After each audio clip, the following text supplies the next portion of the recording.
আওয়ামী লীগের লকডাউন কর্মসূচির আগে রাজধানীর সহ বিভিন্ন স্থানে বাসে আগুন, ককটেল বিস্ফোরণ মানুষের মনে আতঙ্ক বিরাজ করছে। কার্যক্রম নিষিদ্ধ থাকা দলটির প্রথম কর্মসূচি ঘিরে দেশের পরিস্থিতি কি হয় তা নিয়ে রয়েছে উৎকণ্ঠা। ঢাকার বুকে শুরু হওয়া এই পরিকল্পিত নৈরাজ্যের প্রধান লক্ষ্য বিশৃঙ্খলা পরিস্থিতি তৈরি করে জনমনে আতঙ্ক সৃষ্টি করা। এদিকে 13ই নভেম্বর ব্যাপক নিরাপত্তামূলক ব্যবস্থা নেওয়ার ঘোষণা দিয়েছে ঢাকা মহানগর পুলিশ। অন্যদিকে কার্যক্রম নিষিদ্ধ থাকা আওয়ামী লীগ নেতারা সোশ্যাল মিডিয়ায় বিভিন্ন পোস্টে দাবি করছেন, পরিস্থিতি যাই হোক না কেন তারা এই কর্মসূচির মাধ্যমে ঢাকাকে সারা দেশ থেকে বিচ্ছিন্ন করে দিবেন।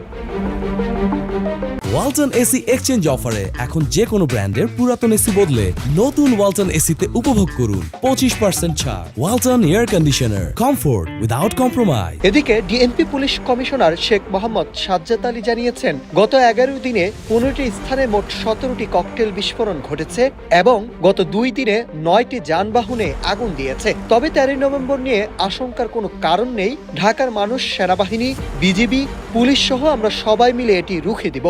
ব্যাপক নিরাপত্তামূলক ব্যবস্থা গ্রহণ করা হয়েছে।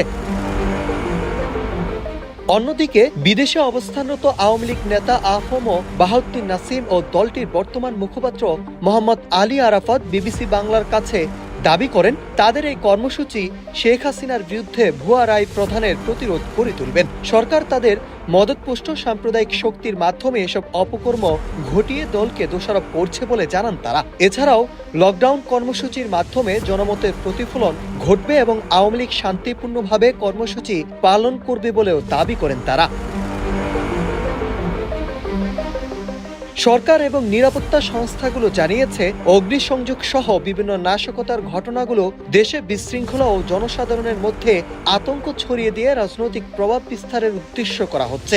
স্বরাষ্ট্র মন্ত্রণালয় আইন শৃঙ্খলা সংক্রান্ত কোর কমিটির বৈঠকে 13ই নভেম্বরের কর্মসূচি ঠেকাতে সর্বোচ্চ সতর্কতা অবলম্বনের নির্দেশ দেওয়া হয়েছে। বৈঠক শেষে স্বরাষ্ট্র উপদেষ্টা মোহাম্মদ জাহাঙ্গীর আলম চৌধুরী বলেন, সরকার সতর্ক রয়েছে এবং যে কোনো ধরনের সন্ত্রাসী কর্মকাণ্ড সহ্য করা হবে না। এদিকে রাজনৈতিক বিশ্লেষক মহিউদ্দিন আহমেদ বিবিসি বাংলাকে বলেন, শেখ হাসিনার বিরুদ্ধে মামলার রায় ঘোষণা এবং সেই রায়কে কেন্দ্র করে রাজনৈতিক উত্তেজনা ও বিচ্ছিন্ন সহিংসতা বাড়তে পারে। তিনি আরো বলেন, রায় হলে আওয়ামী লীগ ব্যাকফুটে যাবে, কিন্তু ইতিমধ্যে জনমনে উদ্বেগ তৈরি হয়েছে। পুলিশ একা এই পরিস্থিতি নিয়ন্ত্রণে সবসময় সক্ষম নাও হতে পারে। রাজনৈতিক মীমাংসাই চাবিকাঠি।